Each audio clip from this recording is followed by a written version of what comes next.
दीपक राय आप सभी दर्शकों का स्वागत करता हूं काशी टाइम्स में। आज हम मौजूद हैं बनारस जिले के पिंडरा ब्लॉक सायरा गोपालपुर प्राथमिक विद्यालय में। हमें मिली जानकारी के अनुसार यहां पर एक प्राथमिक विद्यालय ऐसा है, सायरा प्राथमिक विद्यालय, जिसमें सभी गांव के लोग और आसपास के लोग प्राइवेट स्कूलों में जाने से बेहतर अपने बच्चों को यहाँ सरकारी इस संस्थान में, इस सरकारी स्कूल में अपने बच्चों का एडमिशन कराना चाहते हैं। यहाँ की हालात ये हैं कि सारी सीटें फुल हो चुकी हैं, उसके बावजूद लोगों का आना लगातार अपने बच्चों के एडमिशन के लिए लोग यहाँ लगातार पहुँच रहे हैं और यहाँ एडमिशन उन बच्चों को नहीं मिल पा रहा है। लोग, गाँव वालों का भी ये कहना है कि यहाँ पर काफ़ी सारी सुविधाएं मिल रही हैं, उनके बच्चों को बहुत अच्छी पढ़ाइयाँ कराई जा रही हैं, अच्छे संसाधन उन्हें उपलब्ध कराए जा रहे हैं। आइए जानते हैं यहाँ के प्रिंसिपल महोदय से कि उनकी इस विषय में क्या राय है। तो आपको और विस्तार से जानकारी देने के लिए हमारे साथ मौजूद हैं सायरा प्राथमिक विद्यालय के मनोज सर। ये यहाँ पे प्रधान अध्यापक हैं और आइए जानकारी इनसे प्राप्त करते हैं। सर, स्वागत है आपका काशी टाइम्स में। धन्यवाद सर। इसी तरह से हमारा आपसे पहला सवाल ये है कि जैसे कि आपका ये विद्यालय पूरी चर्चा का विषय इस समय बना हुआ है और यहाँ पर ये गांव के लोग भी बता रहे हैं और आसपास के गांव के जो लोग हैं उनके द्वारा हमें मिली जानकारी प्राप्त हुई है कि यहाँ पर बहुत अच्छी पढ़ाई कराई जा रही है, बच्चों को एक स्थिति सिखाई जा रही है, कंप्यूटर भी सिखाया जा रहा है और बाकी तमाम सुविधाएं जो आप दे रहे हैं बच्चों को। काफी लोग प्रभावित हुए हैं आपके इससे और कहीं ना कहीं प्राइवेट स्कूलों में जाने से ज्यादा बेहतर लोग यहाँ एडमिशन कराना सोच रहे हैं। इस पर आपकी क्या राय है? हाँ, हम लोग इसके लिए पूरी तरह से हम लोग द्वारा तैयारी किया गया है और इसमें हम लोग पूरा अध्यापक भी थे और इसकी तैयारी की और जो कंप्यूटर, लैपटॉप, प्रोजेक्टर से शिक्षा दी जाती है, सब बच्चों की सारी सुविधाएं उपलब्ध है। जो आप पब्लिक स्कूल में देखेंगे वो यहाँ पर आपको सारा उपलब्ध है। तो इस वजह से बच्चे आते हैं और प्रधान जी का भी पूरा सहयोग है जो इंफ्रास्ट्रक्चर में करते रहते हैं।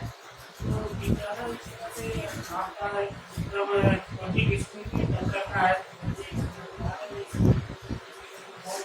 ऐसे में अगला सवाल हमारा आपसे ये है कि जैसा कि आज के इस परिवेश में लोग प्राइवेटाइजेशन यानी प्राइवेट स्कूल की तरफ ज्यादा ध्यान कर रहे हैं कि हमारे बच्चे एक क्लास में कम बच्चों में बैठ कर के पढ़े, सारी सुविधाएं मिले, ऑनलाइन क्लासेस उनके चलाए जा रहे हैं, बाकी इंग्लिश की सारी सुविधाएं वहाँ पर सिखाई जाती हैं, अच्छे से पढ़ाई कराई जाती है। एक बच्चे को कंप्यूटर लैबों में हर एक बच्चों को एक कंप्यूटर दिया जाता है।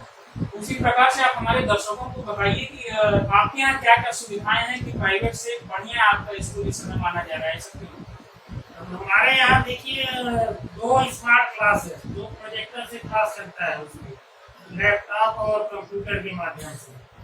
ये स्मार्ट लाइब्रेरी है जो रूम टू रीड की है, उसमें पूरे हर तरह की कहानियां हैं। बच्चों को उसमें पूरी फैसिलिटी रखी है कि वो अपनी कहानी पढ़ने के लिए किताब घर भी ले जा सकते हैं इशू करा के, जैसे बड़ी बड़ी लाइब्रेरियों में होती है। तो यहाँ भी पढ़ते हैं, घर भी इशू करा के ले जाते हैं, वहाँ पढ़ते हैं अपना।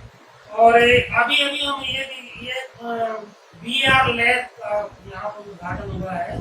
VR लैब है वर्चुअल रियलिटी, जो कि आपको पूरे जनपद में पब्लिक स्कूलों में हमको लगता है सिर्फ जयपुरिया और संदीप में हो VR लैब और किसी स्कूल में मिलेगा नहीं। तो ये सब सारी सुविधाएं, बच्चों को बैठने के लिए बेंच टेबल है, उनको टाई बेल्ट, आई कार्ड और विद्यालय की डायरी भी दी जाती है जैसे पब्लिक स्कूलों में दिया जाता है। तो पब्लिक स्कूलों की सारी सुख सुविधाएं जितनी भी है सब बच्चों और शिक्षा, यहाँ पर हम CBSE बोर्ड की भी किताबें चलाते हैं। हमारे सारे अध्यापक CBSE बोर्ड की भी किताबें चलाते हैं, उनको उस किताबों को भी पढ़ाते हैं और परिषदी की भी किताबों को पढ़ाते हैं। तो यहाँ पर हम वहाँ इतना पैसा दें वही चीज हमको मिले, उससे बेहतर चीज यहाँ हमको मिल रहा है बिना किसी, यहाँ लोग आना ज्यादा पसंद करेंगे। जी, ऐसे में सर अगला सवाल ये है कि जैसा कि कोरोना काल चल रहा है और इस समय लोग ऑनलाइन क्लासेस हर जगह चलाई जा रही हैं, तो ऑनलाइन क्लासेस जो यहाँ पर चलाई जा रही है उससे बच्चों को कितना लाभ मिल रहा है और क्या इस गांव में या जो इस प्रांगण में बच्चे पढ़ते हैं उनके पास स्मार्टफोन, लैपटॉप या कंप्यूटर की सुविधा है जो ऑनलाइन क्लास का लाभ उठा पा रहे हैं? लगभग 50% बच्चे ऑनलाइन हमारे क्लास से जुड़े हैं। जितना एडमिशन अभी तक 312 एडमिशन हुआ है तो लगभग 50% बच्चे ऑनलाइन क्लास से जुड़े हैं व्हाट्सएप से।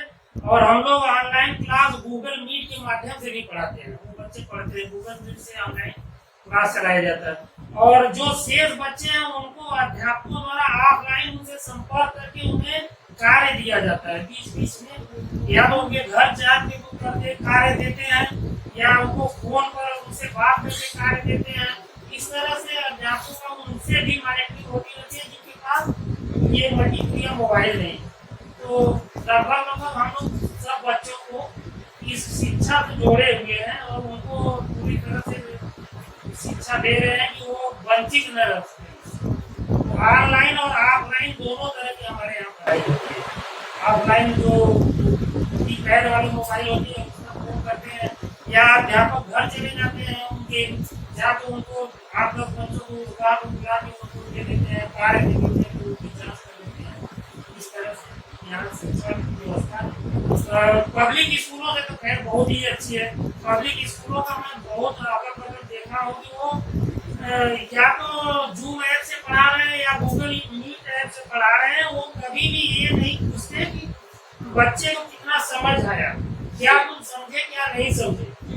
वो अपना कार्य लगातार करते हैं, 40 मिनट घंटा वो खत्म करके बस चले जाते हैं। उसके बाद बच्चे का अभिभावक पढ़ाए या उसको ट्यूशन लगाए या जो भी हो। हम लोग जब भी कोई भी व्हाट्सएप ग्रुप हो या गूगल मीट हो, एक एक बच्चे को खड़ा करके व्हाट्सएप होता है तो एक एक बच्चे का नाम लिख कर कि फला बच्चा ये बताए कि इसमें उसको समझ में आया कि नहीं। अगर नहीं समझ में आया तो वो लिख दे।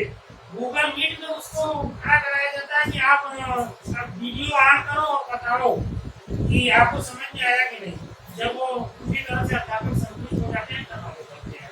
तो इस तरह से बच्चों का जो शिक्षा की क्वालिटी है यहाँ पर से बहुत बेहतर है, ये हम समझते हैं।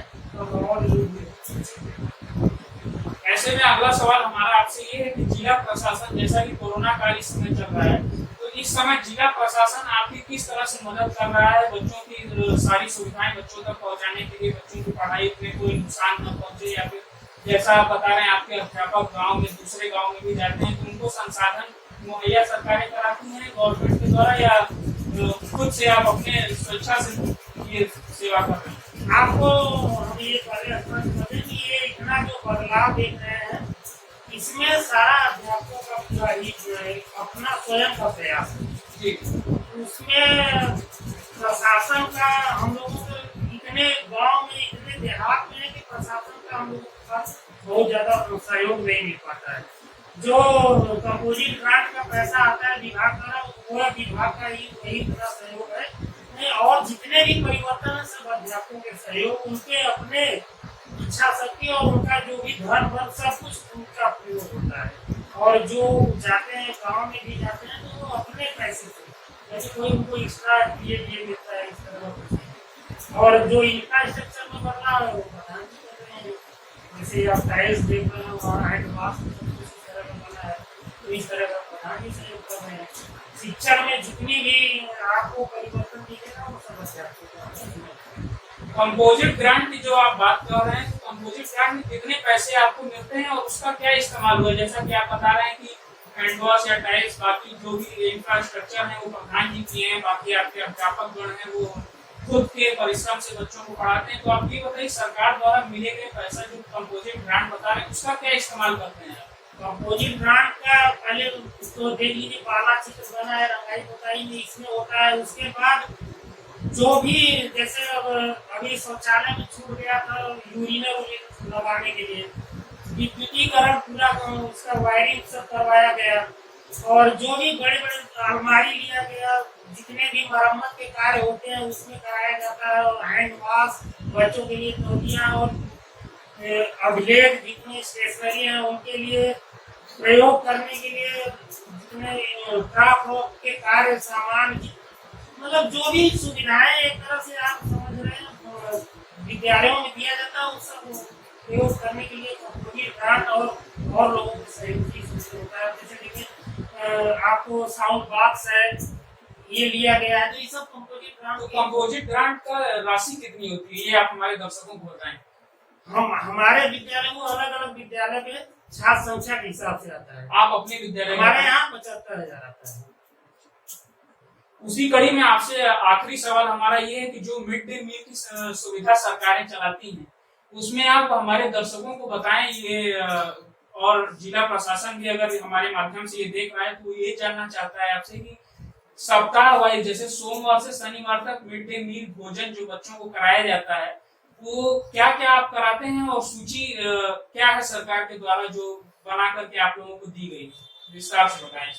उसका मेनू पूरा बना हुआ है अलग अलग डेट का। जैसे किसी दिन आपको सब्जी युक्त दाल दिया जाता है, किसी दिन तहरी दिया जाता है, दूध दिया जाता है, फल दिया जाता है और सब्जी जैसे प्रोटीन युक्त सब्जी भी दिया जाता है। इस तरह से रोटी चावल एक एक दिन में अल्टरनेट पर ऐसे ही ये पूरा 7 दिन का मेनू बना हुआ है और वो पूरा मेनू के अनुसार यहाँ पर पूरा वितरण होता है। आशा करते हैं कि आप सभी दर्शकों को हमारे माध्यम से काफी जानकारी मिली होगी। ये थे हमारे साथ मनोज जी जो कि सायरा प्राथमिक विद्यालय के प्रधानाचार्य हैं। आपका सर बहुत बहुत धन्यवाद हमारे साथ जुड़ने के लिए। धन्यवाद। इसी कड़ी में हमारे साथ ग्राम प्रधान जी ओम प्रकाश जी जुड़ चुके हैं। सर स्वागत है आपका काशी टाइम्स में। इसी कड़ी में सर अगर पहला सवाल आपसे पूछा जाए तो बच्चों की शिक्षा और जो भोजन यहाँ पे वितरण कराई जाती है तो उसमें सरकार द्वारा आपके पास कितना फंड आता है ये हमारे दर्शकों को बताएं आप। फंड जो भी आता है मास्टर साहब बताएं अभी आपको मिड डे मील के विषय में। हमारे मास्टर साहब के बीच में एमडीएम को लेकर कोई बीच में कोई वो नहीं है, दोनों लोग मिलकर करते हैं काम और जो मेनू के हिसाब से है वही बच्चों को दिया जाता है। दूध का है समय तो समय पर दूध मिलेगा, फल का है तो फल मिलेगा। जितनी भी मेनू बच्चों में बच्चों के साथ कोई भी एमडीएम में कोई दुर्व्यवहार नहीं किया जाता। जितना पैसा आता है उसका बच्चों में खर्च किया जाता है 100%। अगला सवाल हमारे आपसे ये है कि जैसा कि कल हमारे रिपोर्टर यहाँ आए थे आपके विद्यालय में तो पीछे विद्यालय प्रांगण में ही काफी बियर की बोतलें गिरी पड़ी मिली थी। उसके बारे में आपका क्या कहना है? क्या आपने कभी जिला प्रशासन को इसकी शिकायत की है? यदि की है तो क्या जिला प्रशासन यहाँ आता है, निरीक्षण करता है और आपका सहयोग करता है या नहीं?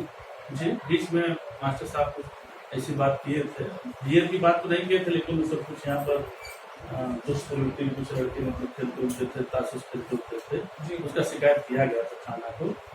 वहाँ के दुर्गा जी आए भी थे, उन्होंने पीछे पड़े थे। जब भी कहा जाता है प्रशासन साथ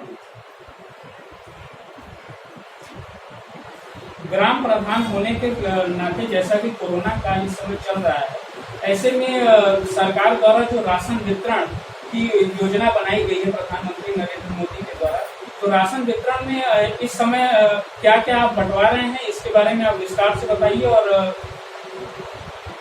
लोगों को जो भी सरकार द्वारा मिल रहा है गेहूँ चावल चना आपको कर दिया गया है किलो पर कार्ड पीछे किलो चना भी है, तो जो भी मिल रहा है यहाँ पर जनता के बीच में किया जाता है। उसमें कोई छोटी कोटेदार द्वारा से उपलब्ध करा दिया जाता है। सारी बात कोटेदार के यहाँ जितनी भी खाद्यान्न आती है कोई इसकी शिकायत जनता की नहीं। तो हमारे साथ ग्राम प्रधान जी मौजूद थे जिन्होंने आप सभी दर्शकों को छोटे में ही जानकारियां ये प्रदान की कि जिला प्रशासन को भी वो शिकायतें करते हैं और प्रशासन यहाँ पर इनकी हर संभव मदद करता है। हमारे साथ जुड़ने के लिए सर आपका बहुत बहुत धन्यवाद। इस समय हम मौजूद हैं प्राथमिक विद्यालय के लाइब्रेरी में और हमारे साथ लाइब्रेरियन जुड़ चुके हैं जो आप दर्शकों को ये जानकारी देंगे कि ये बोर्ड जो बच्चों के लिए तैयार किया गया है जिसमें green, red, orange, white, blue और येलो कलर के हिसाबों से किताबों को रखा गया है। आइए सर से जानते हैं कि ये किताबें क्यों इस प्रकार से रखी गई हैं और ये बच्चों को किस तरह से आकर्षित करती हैं और इसका क्या मतलब। चलिए सर, पहले तो मैं आपको बहुत धन्यवाद देना चाहता हूँ।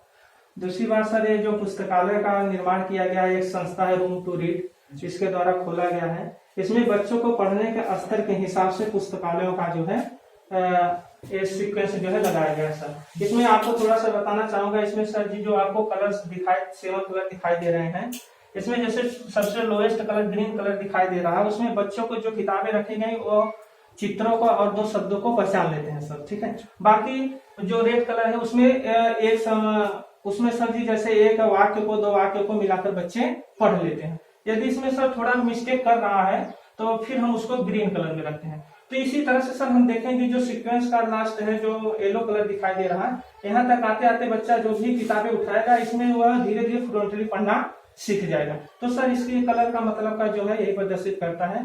इस हिसाब से बच्चों को हम किताबें वितरण करते हैं, ठीक।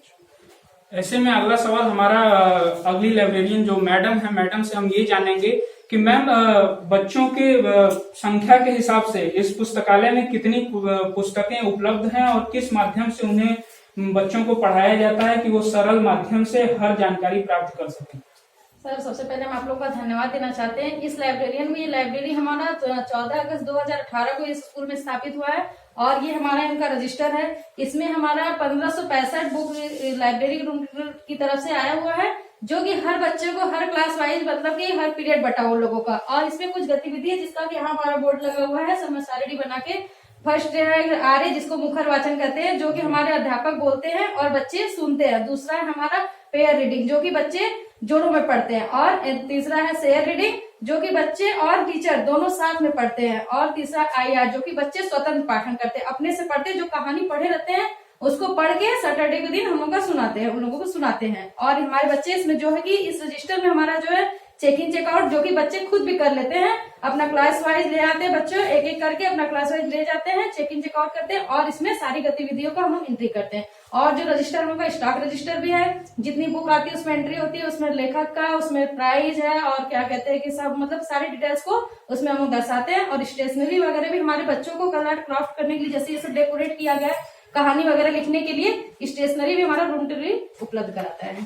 जी बहुत बहुत धन्यवाद आपका विशेष जानकारी देने के लिए। ये हम प्राथमिक विद्यालय के लाइब्रेरी में मौजूद थे और आप सभी दर्शकों को जानकारी मिली होगी और ये आप जरूर समझ सके होंगे कि आपके आस पड़ोस और आपके घर के बच्चों को किस प्रकार इस विद्यालय में शिक्षा प्रदान कराई जाती है। बहुत बहुत धन्यवाद। आमतौर पर लोगों का कहना ये होता है कि प्राथमिक सरकारी विद्यालयों में अच्छी पढ़ाई नहीं होती है और अच्छा परिवेश नहीं होता है, लेकिन आप सभी दर्शकों को हमने पहले भी बताया कि यहाँ किस तरह से पढ़ाई होती है और क्या क्या सुविधाएं पढ़ाई की उपलब्ध हैं। पढ़ाई के साथ साथ यहाँ पे खेल कूद की भी सारी सामग्रियां उपलब्ध हैं, जिसका बच्चे भरपूर रूप से लाभ लेते हैं और अपने शारीरिक श्रम भी करते हैं। तो इसी के साथ स्पोर्ट्स के टीचर हमारे साथ जुड़ चुके हैं प्राथमिक विद्यालय के, जो आपको विस्तार से बताएंगे बच्चे क्या क्या खेलते हैं और इनका क्या रोल है इसमें। धन्यवाद सर। सबसे पहले तो मैं आपके चैनल का धन्यवाद करता हूँ, काशी टाइम्स का। इसके बाद मैं वेद प्रकाश सिंह, सहायक अध्यापक सैरा गोपालपुर, और मैं यहाँ एज ए टीचर हूँ, लेकिन स्पोर्ट टीचर हूँ। मैं यहाँ पे बच्चों को सुबह प्रेयर असेंबली के बाद मेरा यहाँ आधे घंटे का एक बच्चों के थ्रू योग और खेल का आयोजन कराते हैं। और जब छुट्टी होती है उससे आधे घंटे पहले मेरा काम है बच्चों को खेल खिलाना और योग कराना। और यहाँ पे बच्चों को हम बता दें कि अभी मंडल हुआ था, मैं अपने बच्चे को यहाँ मंडल खिलाया हूँ। हाँ, और वहाँ पे दुर्भाग्यवश स्टेट नहीं हो पाया, लेकिन मंडल में खिला के लाया हूँ। और मैं आपके चैनल से बता देना चाहता हूँ कि यहाँ पे अगर जिस परिवेश के बच्चे आते हैं, यहाँ पे प्रतिभा की कमी नहीं है, बस उनको सही मार्गदर्शक बनने की जरूरत है। जैसा कि आप सभी दर्शक सुन रहे थे, हमारे अध्यापक जी ये बता रहे थे कि सिर्फ बच्चों को मार्गदर्शन की जरूरत है। इसलिए काशी टाइम्स भी आप सभी दर्शकों से अपील करता है कि अपने बच्चों को खेल कूद में पीछे न रहने दें। जिस फील्ड में वो जाना चाहें उस फील्ड में आज के परिवेश में वो अपना कीर्ति स्थापित कर सकते हैं। सर, आपको हमारे साथ जुड़ने के लिए बहुत बहुत धन्यवाद। धन्यवाद सर।